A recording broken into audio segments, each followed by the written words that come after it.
Salut tout le monde, j'espère que vous allez bien les amis, on se retrouve pour une nouvelle vidéo. On va démarrer avec les deux unes des quotidiens Pro Barça. Mundo Deportivo qui titre à l'assalto del Bernabéu, à l'assaut du Bernabéu, J-1 avant le Classico demain. Aujourd'hui nous aurons d'ailleurs la conférence de presse d'Hansi Flick, un petit peu plus tard dans la journée, avec un Barça qui arrive avec le plein de confiance et qui a envie de faire passer un message demain du côté du Bernabéu. On regarde la une du quotidien Sport qui titre Flick à l'assalto del Bernabéu. Donc on a eu le Barça à l'assaut du Bernabéu, là cette fois-ci Hansi Flick à l'assaut du Bernabéu. El técnico blaugrana quiere salir líder destacado del campo del Madrid para dar a un golpe a la Liga. Grossièrement, les amis, du côté du Barça, on a envie d'envoyer un message demain au Real. Je pense qu'on a déjà envoyé un message en milieu de semaine face au Bayern, et il est évident qu'un résultat positif demain du côté du Bernabéu enverrait encore un sacré message au Real, mais aussi à toute la concurrence plus grossièrement européenne, puisque le Classico a évidemment une caisse de résonance même pas européenne, mais une caisse de résonance mondiale, et un résultat demain du Barça sur la pelouse du Real serait évidemment un gros coup des Catalans et enverrait un message fort. Le Barça est peut-être de retour pour une saison magnifique. En tout cas, on aura peut-être la réponse demain aux alentours de 23h. Hansi Flick pense que une victoire contre le Real est cruciale pour le projet catalan, pour réaffirmer le projet, et qu'une victoire demain évidemment pourrait générer beaucoup de doutes du côté de Madrid. Or je suis assez d'accord avec ce qui est dit. Il est évident que demain, une victoire du Barça sur la pelouse du Bernabéu, je pense que du côté de Madrid, ça commencerait. C'était déjà un peu le cas depuis le début de saison. Il y avait quand même des petits incendies, on va dire ça comme ça. Mais demain, s'il y a une victoire du Barça, je pense que ça serait un gros incendie et qu'il y aurait beaucoup de questionnements du côté de Madrid. Après, si demain, à contrario, s'il y a un mauvais résultat demain du Barça, en aucun cas, je pense que ça va remettre en cause le projet catalan, et en aucun cas je pense qu'on parlera, on oubliera le bon début de saison. Demain il y a la possibilité pour moi de faire un gros coup. Je pense qu'il y a plus de choses à gagner demain que de choses à perdre pour le Barça. Voilà, une défaite, ça peut arriver, franchement ça peut arriver, mais je pense qu'en aucun cas ça changera ce que l'on a vu et le visage que l'on voit depuis l'arrivée d'Hansi Flick. Donc pour moi il y a plus de choses à gagner pour le Barça demain que de choses à perdre. On a quelques petites stats les amis assez intéressantes sur le match face au Bayern notamment. Pour la première fois en l'espace de 25 ans, le Barça a remporté un match de Ligue des Champions avec moins de 43% de possession face au Bayern. Alors ça les amis, c'est évidemment le fruit du travail d'Hansi Flick. On voit un Barça, on en a parlé hier d'ailleurs, on voit un Barça qui va beaucoup plus rapidement vers l'avant, donc des transitions rapides. Il y a chez Hansi Flick cette volonté, si possible, d'avoir la possession. On le voit, le Barça a beaucoup la possession, notamment en Liga. Je crois que c'est le plus haut pourcentage en Liga. Mais, par exemple, face au Bayern, c'était un peu plus compliqué en termes de possession pure. Mais dans tout ce qui est transition rapide, par le passé, les amis, on avait quand même cette philosophie de hyper-possession et on n'était pas forcément très adepte des transitions rapides du côté de Barcelone, parce que c'est le style du Barça. Mais là je trouve qu'il y a beaucoup de variété dans le jeu catalan cette saison, et ça c'est à mettre au crédit d'Hansi Flick. Il faut absolument louer le travail, sa philosophie. Il y a un Barça qui est capable de dominer par la possession, il y a un Barça qui est capable aussi d'aller très rapidement vers l'avant, et ça c'est très important, puisque on le voit quand même depuis de nombreuses années maintenant, le foot entre guillemets devient beaucoup plus que par le passé, un foot de transition très rapide, de contre-attaque très rapide, et là le Barça est en train de tirer aussi le plein potentiel de toutes les qualités des joueurs qu'ils ont. comme on l'a dit hier, hein, des joueurs qui sont hyper percutants, voilà, du Rafinha, du Lamine Yamal par exemple, ce sont les deux exemples les plus probants. Voilà, on a des joueurs qui sont capables de jouer avec la balle en possession, on a des joueurs qui sont capables aussi d'aller très rapidement vers l'avant, et franchement ça c'est assez intéressant hein, de voir le petit virage opéré par l'arrivée d'Hansi Flick, où on voit des Catalans très à l'aise sur certaines phases. On a une autre petite stat, on l'avait dit je crois hier. Le Barça a couru à peu près hier face au Bayern à peu près 127 km. Un titre indicatif, lors de la défaite du Barça face au Bayern, le cinglant 8-2, tout le monde s'en souvient, eh bien il faut savoir que le Barça n'avait couru à peu près que 100 km. Je ne sais pas si on se rend compte, hein, les amis, de la différence par exemple colossal entre 100 et 127 km sur 90 minutes, hein, les amis. Il y a 27 km de plus, 28 de plus entre les deux matchs. C'est quelque chose d'énormissime. Et ça aussi, c'est à mettre au crédit d'Hansi Flick dans le sens où il demande beaucoup d'efforts à tout le monde, et notamment dès les attaquants, dès la ligne d'attaque, le pressing incessant, les récupérations très rapides, ça aussi, c'est l'une des caractéristiques de ce nouveau Barça cette saison, et c'est extrêmement plaisant à regarder. On regarde une autre stat, les amis, Marc Casado, que l'on a vu performant face aux Bavarois. Marc Casado, c'est le joueur qui a parcouru le plus de distance parmi tous les joueurs du Barça lors des 3 premiers matchs de LDC. Il est à plus de 35 km, donc c'est quand même une très bonne moyenne, hein. C'est à peu près 12 km par match, très grosse moyenne pour Marc Casado. On voit toutes les qualités physiques et évidemment techniques du jeune joueur. On enchaîne les amis avec une petite information. Donc normalement Iñaki Peña sera dans les buts demain face au Real. Iñaki Peña a gagné tout simplement sa place de titulaire pour le Classico. De bonnes performances de sa part. Il continue de briller. Alors tout le monde sait qu'il n'a peut-être pas les qualités de Marc-André Ter Stegen, mais en tout cas voilà, il montre depuis la blessure de Ter Stegen qu'il est capable de remplir le rôle de l'ancien gardien, du gardien allemand, et qu'il n'a pas peur non plus, voilà, de sortir de son but. Donc il a gagné sa place, Iñaki Peña, pour le moment. Alors peut-être que la hiérarchie sera bousculée, mais en tout cas à l'heure actuelle il est devant Szczęsny. D'ailleurs Szczęsny s'est exprimé. Il le dit, hein, très honnêtement, l'équipe fonctionne bien telle qu'elle est, et c'est le plus important pour moi. Question aussi hein, du côté du Barça, la chaîne TV Barça qui lui demande: est-ce que tu te mettrais en tant que titulaire dans le Classico aujourd'hui? Réponse très honnête de Szczęsny qui nous dit non, l'équipe fonctionne bien, y a rien à modifier. Ça c'est la réponse de Szczęsny.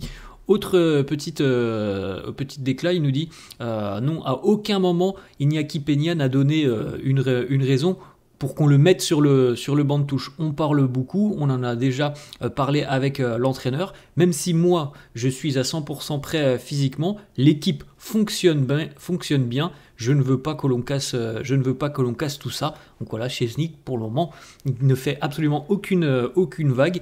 Il est aussi conscient du niveau d'Iñaki Peña, qui est relativement bon depuis la blessure de Ter Stegen. Donc pour le moment, pas de soucis. Et pour le moment, la hiérarchie n'est pas bousculée. Alors peut-être que ça viendra après, mais pour le moment, en tout cas, c'est Iñaki Peña numéro 1. Les petites photos de la séance d'entraînement de la veille avec l'équipe qui a remporté le petit match, la petite opposition hier lors de l'entraînement. Voilà, beaucoup de sourires hein, en vue de la préparation de ce Classico. Demain, toujours Ansu Fati présent.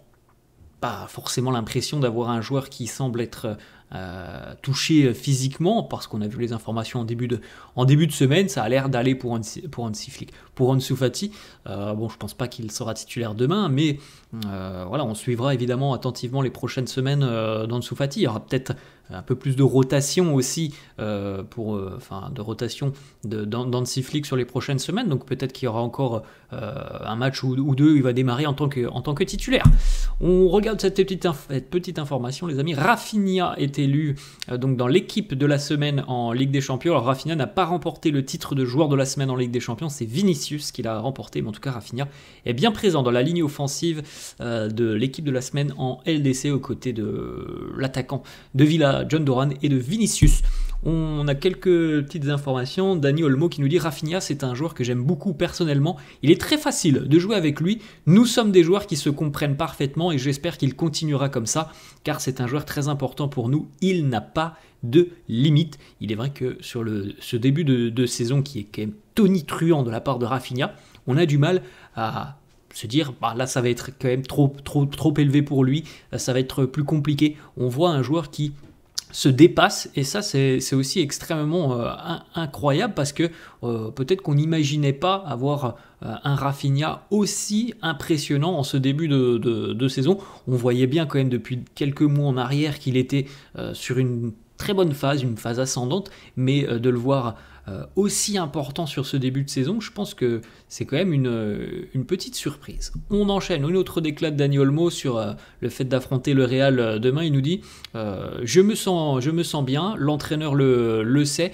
mais tout dépend du coach. Peu importe que je joue en tant que titulaire ou si je dois rentrer en cours de jeu, je vais donner le meilleur de moi-même pour l'équipe. C'est un match très important. Peu importe qui jouera, tout le monde sera prêt et tout le monde sera à 100%. Petite information, Mercato, le Barça continue de suivre très attentivement la situation du portier international portugais et gardien du FC Porto, Diogo Costa. Alors on envisage évidemment une recrue au poste de gardien de but pour la saison prochaine. Alors ça ne changera certainement rien avec Marc-André Ter Stegen, mais voilà, on commence à envisager tout doucement une arrivée et donc une concurrence à Marc-André Ter Stegen l'année prochaine. Lamine Yamal, plusieurs déclats de Lamine Yamal qui nous dit premièrement sur le rôle de ses parents. Il nous dit mes parents ont joué un grand rôle pour me garder très humble. Après chaque grand match, ils m'ont toujours rappelé de ne pas laisser le succès affecter ma personnalité. Cela fait partie de ma philosophie, l'éducation. Le respect, c'est la base de tout. Mes parents ont joué un grand rôle pour m'inculquer ces valeurs. C'est quelqu'un qui est très frais dans le monde du football, Lamine Yamal. Voilà, on voit qu'il profite sur le terrain, il fait ce qu'il a envie sur le terrain dans le sens où voilà, il joue au foot, c'est ce qu'il a envie de faire, il le fait très très bien et comme il le dit, je pense qu'il a la tête sur les épaules, c'est quelqu'un qui est très très humble, qui a toujours le sourire, donc voilà, il est hyper rafraîchissant, ça fait plaisir de voir un joueur comme ça. Lamine qui poursuit aussi, qui nous dit quand j'étais enfant, je jouais souvent contre mes chiens, il n'y avait pas de règles, parce que mes parents n'avaient pas les moyens tout simplement de me payer une licence de foot, donc je m'habituais à essayer de dribbler mes chiens. Je jouais aussi beaucoup avec mes amis dans la rue, et c'est ça qui fait que je suis devenu le joueur que je suis à l'heure actuelle, avec mon style si particulier. Bon, je pense que tout le monde est d'accord là-dessus. Quand vous êtes petit, vous avez eu l'opportunité de jouer parfois avec des plus grands d'ailleurs dans la rue. C'est quelque chose quand même qui vous apprend, qui vous apprend à devenir un meilleur joueur. C'est pas la même chose de jouer au foot dans la rue sur un city stade ou d'être dans un club licencié. C'est parfois beaucoup d'avantages d'avoir connu des matchs dans la rue sur des cities avant de démarrer le foot. Parfois ça offre beaucoup d'avantages. Lamine qui nous dit aussi je suis juste un enfant qui essaye de m'exprimer, d'exprimer toute la joie que j'ai, que ça soit sur et en dehors du terrain, rien de plus. Je suis très heureux de ma vie à l'heure actuelle. Lamine qui répond aussi sur un éventuel départ du FC Barcelone. On sait qu'il y a des clubs qui sont intéressés, le PSG était intéressé l'été dernier, et il le fait passer le message à Lamine Yamal. Il nous dit grâce au Barça, grâce à Barcelone, je suis devenu qui je suis. Le club m'a tout donné, ma vie entière dépend du football et de Barcelone. J'espère rester ici toute ma vie, donc voilà, c'est très clair. Lui a envie de rester au Barça, c'est sa maison tout simplement, et je pense que le Barça a aussi très envie que Lamine Yamal puisse écrire des belles pages d'histoire du club, donc pendant encore de nombreuses années, parce qu'on rappelle qu'il est très très jeune, Lamine Yamal. On a une autre petite déclat de Lamine Yamal sur son arrivée donc au plus haut niveau et sur des joueurs de l'équipe qui l'ont beaucoup aidé. Il nous dit Sergio Busquets, il m'a beaucoup aidé lorsque je suis arrivé, il me parlait énormément, il me demandait comment ça allait, comment j'étais, comment je me sentais dans le club. Donc Sergio Busquets, Jordi Alba aussi a joué un rôle très important pour moi. des vétérans. Voilà, c'est souvent le rôle hein, que peuvent avoir aussi des joueurs très expérimentés, c'est voilà, de prendre soin entre guillemets des petits jeunes qui arrivent et voilà, Lamine les remercie. Petite information de Fabrizio Romano sur le dossier Alphonso Davies. Le Barça a rencontré les personnes qui voilà, entourent un petit peu Alphonso Davies pour tenter de comprendre un peu plus sa situation. Hansi Flick a toujours une relation assez spéciale avec le joueur. Fabrizio Romano a aussi annoncé qu'il y avait très peu de chances hein, que le Canadien prolonge avec le Bayern, mais que ça va être compliqué pour le Barça parce qu'il y a quand même le Real qui est sur le dossier et qui semble être en avance. Alors après, voilà, on peut penser les amis qu'il y aura un départ d'Alphonso Davies, que ça sera certainement pour l'Espagne. On ne peut pas exclure l'Angleterre, mais ça sera certainement pour l'Espagne, et que à l'heure actuelle le Real est en tête visiblement, mais que voilà, peut-être qu'Hansi Flick sera une carte importante à jouer pour les Catalans. Petite information du quotidien Relevo qui nous annonce que le Barça envisagerait peut-être maintenant un retour au Camp Nou l'année prochaine. Alors il faut savoir que normalement le retour au Camp Nou était prévu dans 2-3 mois, peut-être début d'année 2025, avec une jauge de 60 000 personnes. Mais bon, évidemment, avec les travaux, moi, je n'y connais rien. Je ne sais pas si c'est la meilleure des solutions. Donc voilà, du côté du Barça, on serait peut-être en train d'envisager au final de retarder le retour au Camp Nou et donc potentiellement de terminer cette saison à Montjuic. Petite photo pour terminer, les amis. Ça, c'est le maillot, donc maillot avec Coldplay, les artistes de Coldplay d'ailleurs qui posent avec le maillot Barça et donc le fameux logo Coldplay. Voilà les amis, la fin de cette vidéo, j'espère que ça vous a plu. N'hésitez pas comme d'habitude à lâcher un petit pouce bleu, n'hésitez pas non plus à vous abonner à la chaîne, merci à tous ceux qui le font. Je vous souhaite une bonne journée, je vous dis à la prochaine. Ciao.